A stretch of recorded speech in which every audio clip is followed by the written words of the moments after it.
had just moved into a new apartment. And being the broke post-grad I was, I had pretty much nothing except a few boxes of stuff from my parents' house. It was nice to be done with school and have my own place, yeah, but I didn't even have any furniture. Like I said, I was completely broke, so I thought maybe I'd be able to find something at least decent on the free section of Facebook Marketplace. If you've ever searched for furniture on Facebook Marketplace, you know it's not great. Half the couches there are held up with duct tape or something along those lines. I knew I couldn't be picky, but I wanted something that could at least last me until I had enough money to buy a nice one. I'd been scrolling for well over an hour, and was probably already a week into the backlogs. I scrolled back to the top and refreshed the page. The second I did, I saw an ad pop up titled, "Brand new couch, never used, free for pickup." The post wasn't even a minute old, and I knew I had to be quick if I was going to have a chance at getting this thing. The couch was in perfect condition. I quickly typed out a response to the seller, saying I'd be willing to take it off their hands. I got a response not even 3 minutes later that read, "Yeah, the couch is all yours if you can come pick it up tonight. I'm available anytime past 9 p.m. I was slightly put off by the response. It was currently noon, and this guy wanted me to wait till 9 p.m. to pick it up, way past when the sun would have gone down. But I ignored it, thinking maybe the guy had work till then or something. So I texted him back saying that was fine, and proceeded to wait. Come 8:30, and I sent over a text to the guy saying I was on my way. I typed in the guy's address, and quickly realized the guy lived in the middle of nowhere. Now, I live right next to the Rocky Mountains, so yeah, there aren't that many people nearby, but this guy was seriously in the middle of nowhere. My GPS said it would take 45 minutes to get there, so I quickly set off. As I drove, the housing development slowly became less and less frequent. My GPS eventually took me on these really sketchy one-way dirt roads. About 10 minutes later, it said I arrived. Sure enough, there was an actually decent-looking house, but there was no other civilization for at least a few miles. Somehow I had service and was able to send out a text telling the guy I was there. Not even 10 seconds later, I got a response simply saying okay. I figured that was this guy's way of telling me he was ready, so I walked up to the front door. I knocked on the door, to which someone responded in a muffled voice. "The door's unlocked. Come on in." From the way the voice sounded, it was as if whoever said it was right on the other side of the door. I opened the door and peeked inside before entering. I quickly realized how weird this situation was. The place was pitch black, with not a single light on. Now, this was before every cell phone had a flashlight on it, so literally all I could use to help me see was the moonlight shining in from one of the windows. I yelled out a hello, to which I could hear someone responding from a door on my left that was open, and I could tell it led to a basement. The voice said, "Come on down here. I got the couch ready to be moved." At this point, I was completely on edge. I replied, saying, No, that's okay. I gotta go." I turned around, swung open the front door, and started running back to my car. I unlocked it, got in, and proceeded to relock the doors.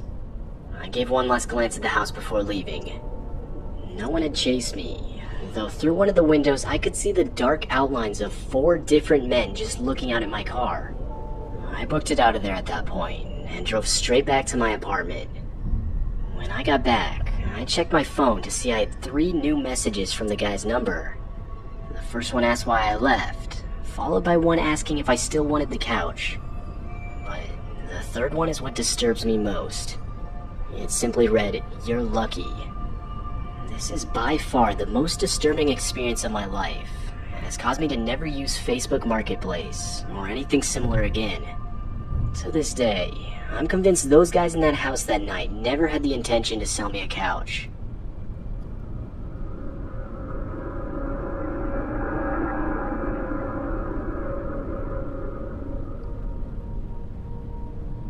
A few weeks ago, I had to fly out to a small town I'd never been to before in order to look for a place to live at for school. I was flying alone, though before the trip I had researched all sorts of apartments in the area on Facebook Marketplace, and was actually able to set up a few meetings to look at places. The first meeting was in the late afternoon, in a sort of remote residential area. The landlord sounded fine over email, and asked me to call him an hour before meeting him to confirm I was coming. and so I did just that. I called him an hour before, but he didn't answer. I decided to just start walking to the house and hope the landlord would show up by the time I got there. About an hour later, the guy called me. He asked me if I was still coming, to which I replied, "Yeah, I'm actually only about 5 minutes away." Though, the guy's reply caught me completely off guard. He replied, furious, saying I wasn't supposed to show up for another hour. I quickly realized he was right. Back then, I had a pretty old phone. It wouldn't automatically change times whenever you switch time zones. I forgot to change it manually, and realized I was showing up an hour early. I explained the situation to the guy over the phone, but I could tell the dude was furious. Now, I get I was in the wrong, but still, getting that mad over something as small as this seemed weird to me. I explained to the guy I'd be willing to just stay outside of the house till the agreed upon time, to which he quickly replied saying no, almost pleading with me. At this point, alarms were going off in my head, but I ignored them as I really needed a place to live. I decided I'd just go get some food at a nearby place to pass the time, until I needed to be at the house for the tour. Once the time came for the tour, I showed up to meet the guy. The guy looked to be in his 50s, and if I'm being honest, he looked disgusting. Some of his clothes were half torn, and it didn't even look like he'd showered for weeks. I didn't feel comfortable, and found myself just wanting to leave. Though, like I said, I really needed to find somewhere to live, and there weren't that many choices in terms of real estate at that point. So I decided to stay. As I was discussing the details about the house with the guy, I couldn't help but notice a man leave the house from a back exit. This man was young, and extremely sketchy looking, even more so than the guy I was talking to. He took one look at us, ran out of the house to his car, and pulled away. At this point, I was full on disturbed. I asked the guy who that was, to which he replied it was another person he was giving a tour to earlier. The guy then proceeded to ask me a lot of questions. They weren't normal questions a landlord would ask, but rather more personal questions, like how old I was, or what I was going to school for. The whole time staring into my eyes without blinking. I tried to give answers that were as vague as possible. Finally, we entered the house. Now, from the outside, the house actually looked decent, but upon entering, you could tell the place wasn't taken good care of. I followed the guy as we walked around the house looking at all the rooms. Every time I would ask about the condition of the house, the guy would avoid the question, simply saying it was unfinished. After we finished looking at all the rooms, the guy mentioned he wanted to show me a shed in the backyard of the house. Before I could say anything, the guy told me to follow him as he led me to the back of the house outside away from the street, to this sort of detached shed. When we got there, he opened the door and I quickly noticed that there were stairs leading down into utter darkness. He flipped on a switch at the top of the stairs, but no light came on. Normally, the response for this would be surprise, or something like that, but he didn't say anything, and just started slowly walking down into the utter darkness, as if he expected no light to come on. The guy was now just standing there at the bottom of the stairs, in the dark, and said, "Aren't you coming down?" I said nothing, still in shock that the landlord wanted me to follow him down into this dark basement cut off from the rest of the house. For whatever reason, I glanced back at the house and saw another guy in the backyard doorway. I panicked and ran into the woods. I didn't look back, and honestly I didn't want to. I don't know if they followed me, but after about a half mile of running, I turned around to find no one. I quickly realized the situation I was in. I was in the middle of the forest at sunset, with people possibly chasing me. Though, luckily, my phone had service, and I was able to find my way back to the hotel I was staying at with no other problems.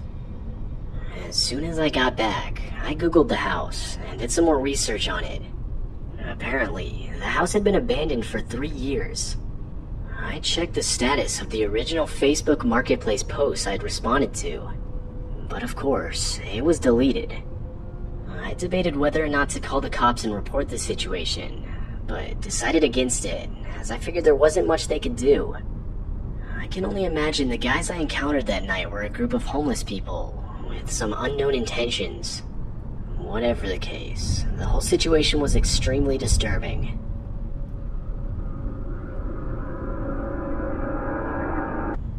My wife and I were looking for a used car on Facebook Marketplace, and actually found one we were really interested in.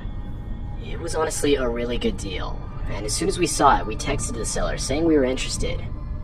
The seller seemed perfectly normal over text, and we agreed to meet in a public mall parking lot.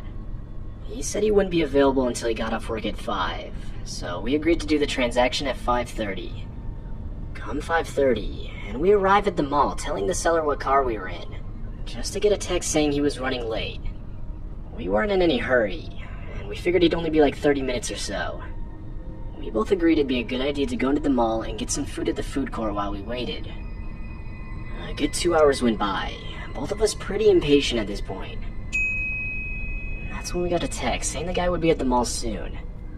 This was in late fall, so it was already getting dark, and we were starting to worry that the mall wouldn't be as busy soon. A little bit later, the guy texted us saying we should meet him at another location, about 30 minutes away in a rougher area of the city. I looked up the address, and found it was a gas station right off the interstate. What caught my eye was the hours. It wasn't one of those 24-hour gas stations, and they were actually already closed. My wife mentioned how many red flags the whole situation was giving off, but honestly, all I was thinking about was the car and how good of a deal we had found, so we ignored them.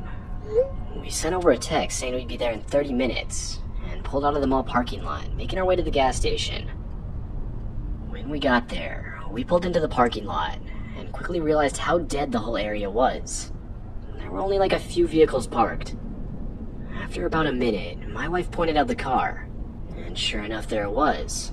But it looked to be in way worse condition than the original pictures on Facebook Marketplace. The car was in a pretty dark spot in the parking lot, way in the back. I started pulling up to it when I stopped. My wife looked at me confused, but I swear, I could see something. I got out of the car, and that's when my suspicion was confirmed. There was a spike strip right in the middle of the road, exactly where I would need to go to pull up next to the car. At that point, I knew something wasn't right. I got back in the car, backed up, and left the way I came. Once I got back home, I reported the whole situation to the cops, though I never even saw anyone. The only evidence I could give was the ad itself. I never knew what came of the whole situation, but the ad was taken down a few days later. I never heard back from the cops, so if they caught anyone or not, I don't know. Either way, this situation has caused me to be a lot more cautious when using services like Facebook Marketplace.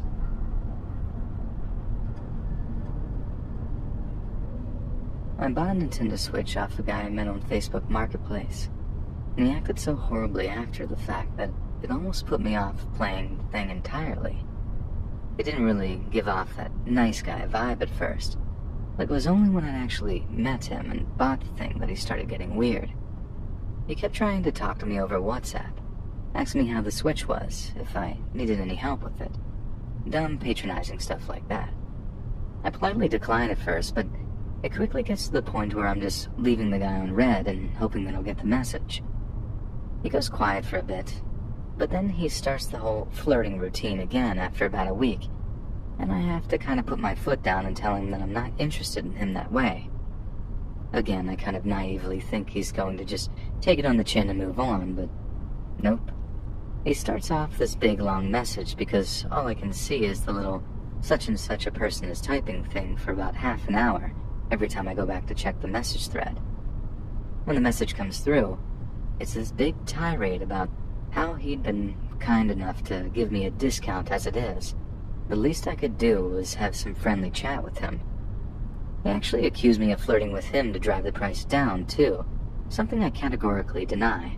I'm not even into guys. Then came the threats of what he'd do to me if he ever ran into me on a dark street. By that point, I'd stopped reading entirely and just blocked his number.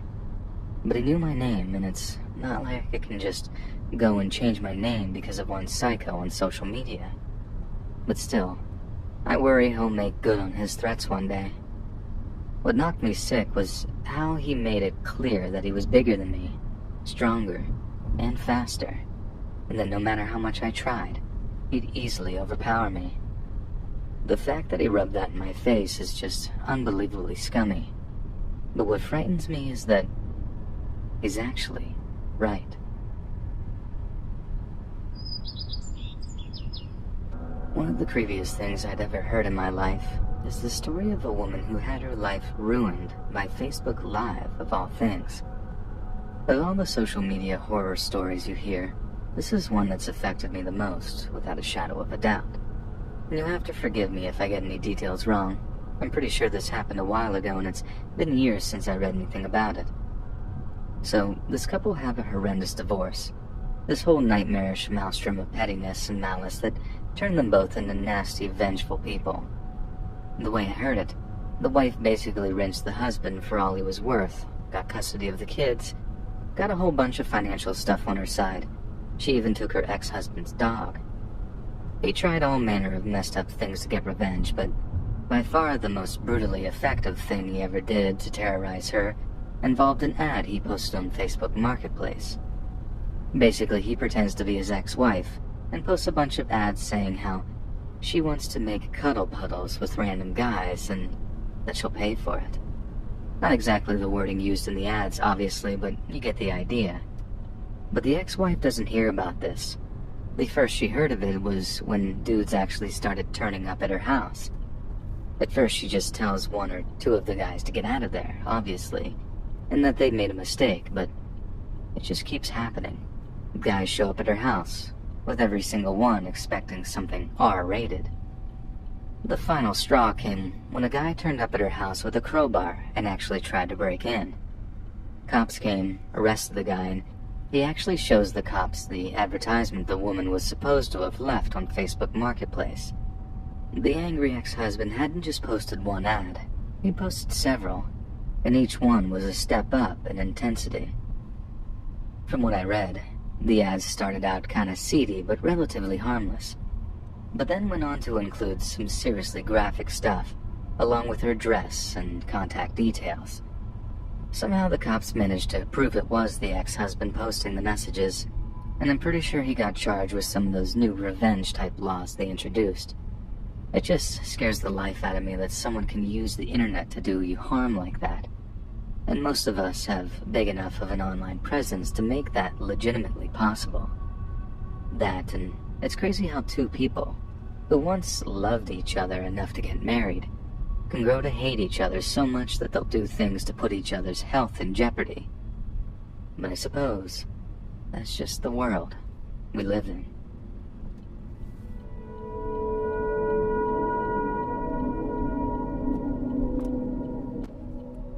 In November of 2015, our family got the devastating news that my grandpa had lost his battle with cancer. And the grief we felt was made all the worse because of a decades-long rift between his two children, my dad, who's also deceased, and my aunt. I won't bore you with the grimly tedious details of their squabble, but it basically meant in a time when we needed it the least, various family members were trading petty insults and bickering over his estate. The lowest point came when my aunt's side of my family basically looted his house, then rented a U-Haul to drop off boxes of all the stuff they didn't want, which amounted to anything they didn't deem financially valuable. My mom was so mad at first, but the boxes turned out to be an absolute goldmine of journals, photo albums, and pieces of miscellaneous memorabilia. It was a lot of work going through it all, but boy was it worth it. You see, my grandpa served in the U.S. Navy for 25 years and had sailed all over the world on various warships. His photo albums and journals told an incredible tale and included the story of how he'd met my grandma in Honolulu during a break in the fighting. Like I said, it was an heirloom goldmine, but there was also a lot of random stuff in there too. Old records and little knickknacks that we figured someone else might find valuable. I'd actually sold some stuff using Facebook Marketplace before, so I proposed to sell everything I could, then split the money 3 ways between me, my brother, and my mom. They were happy enough with the apartment, so I boxed up what I thought I could sell and drove home to my apartment. I took some photos, posted some ads, and was quite surprised at how quickly some of the stuff sold. The old records were especially popular, and someone even bought my grandpa's old bottle cap collection. The one thing I didn't think I'd be able to sell was this ugly little statuette, one that I assumed came from the time he was stationed in the South Pacific. About the size of an old Nokia phone, it Looked like it was carved out of some kind of black volcanic rock, shiny in places but rough in others. The craftsmanship was admirable, but the details were hideous. It looked like a mix between a frog and a man that was in the middle of giving birth to a pineapple. Seriously. And aside from that, it just gave me the creeps. But like I said, it was shiny, and there was a slim chance someone might see it as some kind of collector's item, so why not at least try and sell it? Needless to say, when I got a message from a user who was willing to pay my $3 asking price, I was over the moon. We arranged a pickup time, and then I thought that was that. Matter over and done with. But I was wrong. I told the nice lady I'd sell it to her and we'd swap phone numbers, but I didn't actually take the listing down. So on the exact same day she was due to pick it up, I ended up getting another message from a different user. I didn't think that I'd get even one offer for the Frogman, let alone two, only this new guy's message wasn't polite and inquiring. It was verging on frantic. The first message simply said, "Do you still have the idol?" And that was the first time I heard anyone use that word regarding the little carving or figure or whatever it was, and the use of the word idol struck me as distinctly odd. A technical term with sort of sinister connotations, I thought. I responded honestly, telling the guy I'd already made a deal with someone for the statuette and I was sorry for wasting his time. But if I'm honest, I only replied that way to try and coax him into making a bigger offer. And that's exactly what he did, albeit in the most dramatic way possible. "Call me and name your price," his next message said, along with his phone number. Those words, "name your price," really got their hooks into me, and although the nice lady I'd spoken to already was due to stop by that day, I gave the guy a call. First thing he asked me is how much I agreed to sell his idol for. His. Now he was claiming ownership on it too. When I told him just a couple of dollars, how I just wanted to get rid of it, he acted like I had just peed on the Mona Lisa. It got to the point where I politely asked him to make an offer before I ended the call. It was business, not the Antique Roadshow, I thought. And oh, did he oblige me. Like I said, I put that little statue thing on Facebook Marketplace for like $3, and I thought I'd be lucky to get that for it. This guy straight up offers me $1,000 to take it off my hands. And when he mistook my grasp of surprise for a rejection, he doubled his offer. $2,000 in cash for something I thought I ended up having to throw in the trash. I was practically shaking by the time we ended the call, and I had to take a moment to compose myself before calling the prospective buyer, apologizing profusely but canceling the deal. I just couldn't turn that amount of money down, and I know that most other people would have done the same in my position. We arranged to meet in a Whole Foods parking lot, one that just so happened to be across the street from my apartment. It was somewhere I'd used for public meetings before, a well-lit place that I knew well was covered by security cameras. It was a place I usually felt pretty comfortable meeting internet strangers, but for some reason, on this particular occasion, I was anything but chill. Maybe it was the fact that I'd never sold anything for $2,000 before, and just that amount of cash made me nervous. But in retrospect, I know it was something else. What made things worse is that I had no idea when he was due to arrive either. He just said that he'd give me a call whenever he was 5 minutes away. Couldn't give me an exact time, he just kinda told me he'd be there whenever he could manage it. I figured maybe 7 to 8 p.m. would be the latest he'd arrived. It was a weekday evening after all, but those times came and went, as did 9 and 10 at night, and the guy still hadn't arrived yet. It was almost 11 at night when I finally got the call saying he was on his way. By that time, I'd basically convinced myself the whole thing was some elaborate prank. I figured I was more likely to see myself appearing on Impractical Jokers than end up $2,000 richer. Point being, I was primed for disappointment. But despite being tardy, the guy was true to his word, and called me saying he was a few minutes away from the Whole Foods parking lot. And that's when the whole thing went from seeming silly to just downright dumb. Every single other time I met a buyer, it had been in broad daylight, with plenty of people around, not in a barely lit, deserted area. But God, That $2,000 was just too good of a prospect to ignore. I ended up watching the parking lot from my window, telling myself that if the guy's car looked too sketchy or whatever, then I'd just turn my phone off, take the listing down, and forget the whole thing ever happened. But when this Lincoln Town Car rolls into the lot, I'm thinking, maybe this guy really is some eccentric wealthy collector. And a quick phone call confirms that it actually is him down there. So I put some shoes on, throw on a jacket, and walk downstairs to meet the guy. It's not like he'd see me leaving my apartment, so for all he knew, I'd walk like 10 blocks to be there. And like I said, if it seemed sketchy, I could just leave, right? Anyway, I give the buyer a little wave as I approach his car, before having to politely decline taking the passenger's side. Never get into cars with strange men, obviously. But he's only way too happy to get out. He didn't look quite like I expected him to either. Fancy car and all, but he looked like a history professor with some sort of meth habit. It's really all I can describe it as. Unshaven, barely washed, tweed jacket, and crazy hair. The whole thing went down like a sketchy drug deal. I basically demanded to see the cash, so I knew he was for real, and he was only too happy to show me. I could barely hide the delight on my face when I actually counted the cash, but that excitement paled in comparison to his own when he saw the little statue. From the way he was acting, I actually started to think I could have driven the price up by at least a couple of thousand. And in the end, I broke. I just had to ask why the little statue was worth so much to him. He looked at me like I just asked the most naive question imaginable, then said something that sent chills running down my spine. If you only knew what this thing is capable of, the blood that has been spilled for it, he said, holding the little statue tight in his grip, like it was a cure for cancer or something. His eyes looked all wild, like he could barely contain himself, and his lips looked curled like he might burst into a fit of giggling at any moment.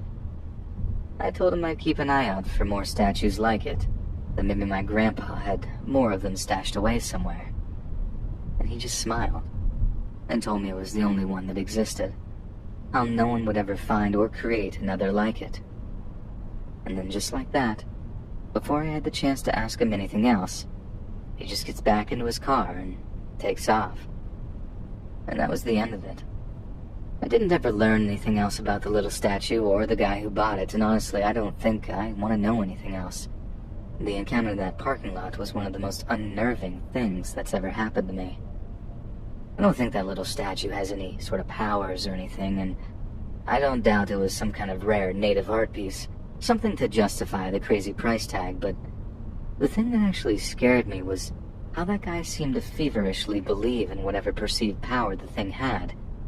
And what he'll do as a result is obviously far more dangerous than any little carving or statuette.